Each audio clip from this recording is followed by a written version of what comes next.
پاکستان کو 13 رن سے شکست، ٹی20 سیریز آسٹریلیا کے نام۔ کینگروز کے 148 رنز کے تعاقب میں شاہین 134 رنز پر ڈھیر۔ عثمان خان 52 رنز کے ساتھ ٹاپ اسکورر رہے۔ عرفان نیازی نے ناقابل شکست 37 رنز بنائے۔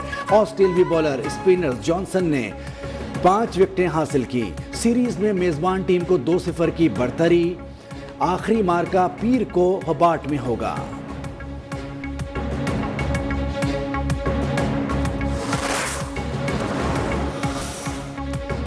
الٹا چور کوتوال کو ڈانٹے، آئی سی سی کے خط پر بھارتی کرکٹ بورڈ تلملا اٹھا۔ پاکستان کے بجائے بھارت نے آئی سی سی چیمپئنز ٹرافی کرانے کے لیے خط لکھ دیا۔ بھارتی بورڈ کی آئی سی سی کو فنڈز کی لالچ، پاکستان کی ٹیم نہ بھیجنے کی بے بنیاد وجوہات بیان کر دی۔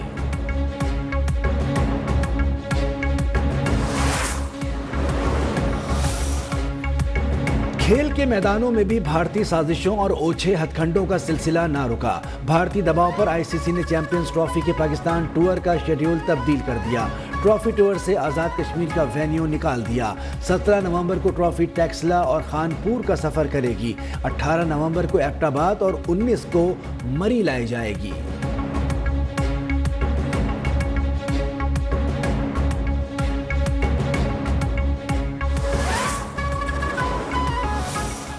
کال ہے 24 کی، کیا سمجھتے ہیں یہ ملک کو ایک بار پھر ڈی ریل کرنا چاہتے ہیں؟ اس طرح کی بالکل جو آپ نے الفاظ کہنا یہی سمجھتا ہوں، لیکن انشاءاللہ وہ کامیاب بھی ہوگی۔ 24 نومبر کو احتجاج کی کال ملک کو ڈی ریل کرنے کی کوشش ہے۔ جھوٹا پروپیگنڈا کرنے والوں کو جھوٹا ہی کہیں گے۔ مسلم لیگ نون کے صدر اور سابق وزیر اعظم نواز شریف کی لندن میں وطن واپسی سے قبل میڈیا سے گفتگو، کہا کہ احتجاج کی کال دینے والے کامیاب نہیں ہوں گے۔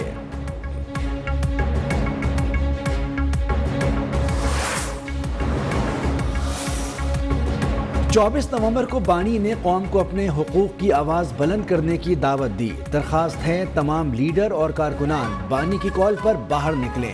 کارکنان پرامن رہیں، قانون کو نہ ہم نے پہلے ہاتھ میں لیا ہے اور نہ اب لیں گے۔ پی ٹی آئی رہنما شاہ محمود قریشی کی عدالت پیشی سے قبل میڈیا سے گفتگو، پارٹی قیادت سے بھی شکوہ کیا، کہا بیرسٹر گوہر، شیخ وقاص، سلمان اکرم، عمر ایوب سے گزارش ہے ہمارے پاس بھی تشریف لائیں، ہو سکتا ہے بہتر مشورہ پیش کریں، میرا 40 سالہ سیاسی تجربہ ہے۔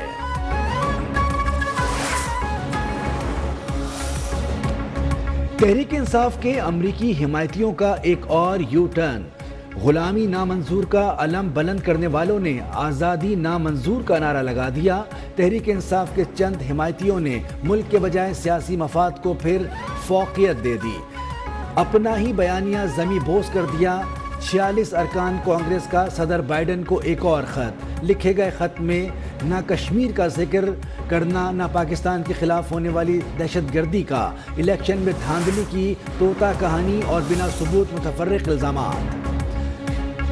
حکومت 9 مئی کے نئے شواہد سامنے لے آئی۔ وزیر اطلاعات حضرت تارڑ نے کہا کہ آج وہ ثبوت سامنے لا رہا ہوں جو پہلے کبھی سامنے نہیں آئے۔ 9 مئی کے حملوں کے ناقابل تردید شواہد موجود ہیں۔ حساس تنصیبات کو نشانہ بنا کر سیاسی بیانیاں بنانے کی کوشش کی گئی، ان کی آڈیو سامنے ہیں۔ شہریار آفریدی کہہ رہے تھے جی ایچ کیو جانا ہے۔ بانی پی ٹی آئی نے ہر قدم ملک کے خلاف اٹھایا۔ یاسمین راشد گاڑی پر بیٹھ کر کہہ رہی تھی جناح ہاؤس جانا ہے۔ مراد سعید نے اپنے ویڈیو پیغام میں کہا اپنے اپنے اہداف تک پہنچو۔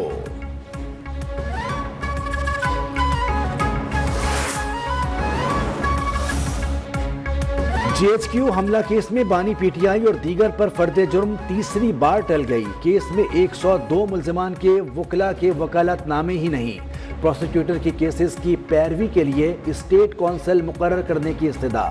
سماعت 25 نومبر تک ملتوی۔ تفتیشی ٹیم نے نیا انسپیکشن نوٹ عدالت میں جمع کرا دیا۔ ملزمان مختلف اطراف سے حملے کے لیے آئے۔ ملزمان نے راجہ بشارت کے اشتعال دلانے پر دھاوا بولا۔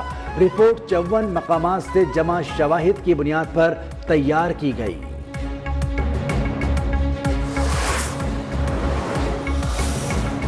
بانی پی ٹی آئی کی 9 مئی کے 4 مقدمات میں ضمانتیں۔ انسداد دہشت گردی عدالت لاہور سے تحریری فیصلہ جاری۔ ریکارڈ کے مطابق بانی مقدمات میں نامزد نہیں تھے، ضمنی بیان کی روشنی میں نامزد کیا گیا۔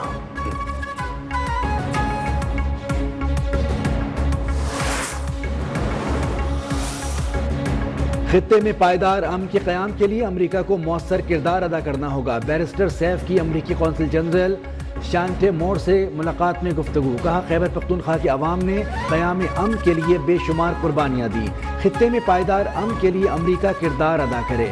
امریکی قونصل جنرل بولے مضبوط اور خوشحال پاکستان نہ صرف امریکہ بلکہ پورے خطے کے مفاد میں ہے۔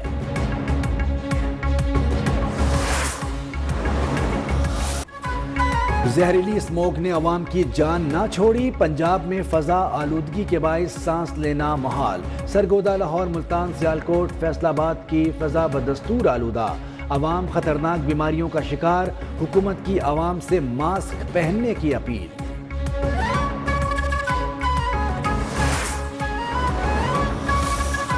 اسموگ سے نمٹنے کے اقدامات، لاہور اور ملتان میں جمعہ، ہفتہ اور اتوار لاک ڈاؤن، ہیلتھ ایمرجنسی نافذ، راولپنڈی میں تعلیمی اداروں میں 24 نومبر تک کلاسز کے انعقاد پر پابندی عائد، آن لائن کلاسز کی ہدایت، صرف او بی ڈیز رات 8 بجے تک کھلی رکھنے کا حکم، ایس او پیز کی خلاف ورزی پر انتظامیہ کا ایکشن، 24 صنعتی یونٹ سیل، 21 مسمار، 6 مقدمات درج۔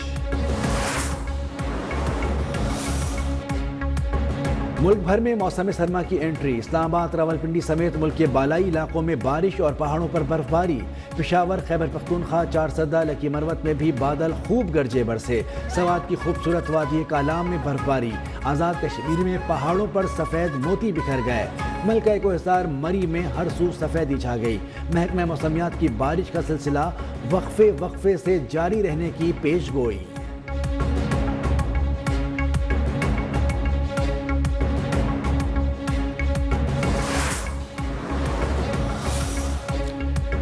ایسی ویب سائٹ جس میں توہین مذہب، دہشت گردی کو فروغ دیا جائے اسے بند کر دینا چاہیے، علماء کونسل، اسلامی نظریاتی کونسل کے بعد پاکستان علماء کونسل کا بھی رد عمل، غیر قانونی ویب سائٹس وی پی این پر پابندی عائد کرنے کا مطالبہ۔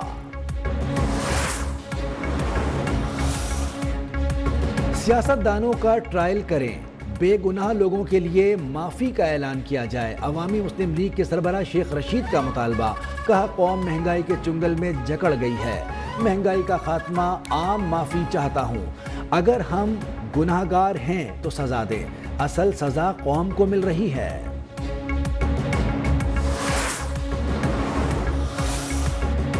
کراچی ایکسپو سینٹر میں 19 سے 22 نومبر دفاعی ساز و سامان کی بین الاقوامی نمائش، آئیڈیاز، منتظمین کا کہنا ہے کہ نمائش میں جدید ٹیکنالوجی سے لیس ساز و سامان بھی پیش کیا جائے گا۔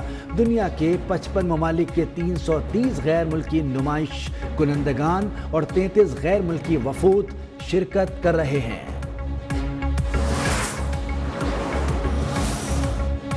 کوئی منی بجٹ نہیں آ رہا، 12,970 ارب روپے کی ٹیکس وصولی کا ہدف پورا کیا جائے گا، پاکستان نے پرائمری سرپلس کا ہدف کامیابی سے پورا کیا ہے، این ایف سی پر نظر ثانی کی ضرورت نہیں، وزیر خزانہ محمد اورنگزیب نے کہا ٹیکس وصولیوں کو انفورسمنٹ اور انتظامی اقدامات سے بہتر کیا جائے گا۔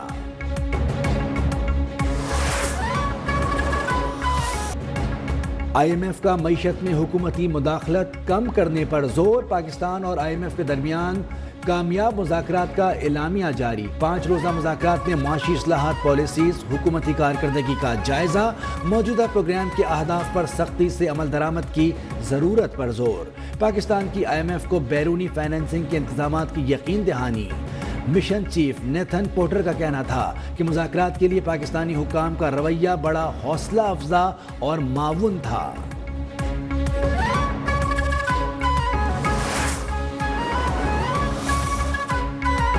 پی آئی اے کی نشکاری، پنجاب اور کے پی حکومت کے بعد پیپلز پارٹی کا بھی اظہار دلچسپی، پیپلز پارٹی کا پی آئی اے کی نشکاری کے آئندہ مرحلے میں شرکت کا فیصلہ، پیپلز پارٹی اومنی گروپ کے ذریعے نیلامی کا حصہ بنے گی، ذرائع پی آئی اے کی نشکاری کا پہلا مرحلہ ناکام ہو گیا تھا۔ پاکستان کے پاس اتنے وسائل ہیں کہ کسی سے بھی مدد مانگنے کی ضرورت نہیں، امیر جماعت اسلامی حافظ نعیم نے کہا حکمرانوں کے مفاد عوام سے وابستہ نہیں ہیں، جو لوگ ملک کے وسائل پر قابض ہیں ہمیں انہیں معزول کرنا چاہیے، ہمارے وسائل ہمارے بچوں پر لگنے چاہیے۔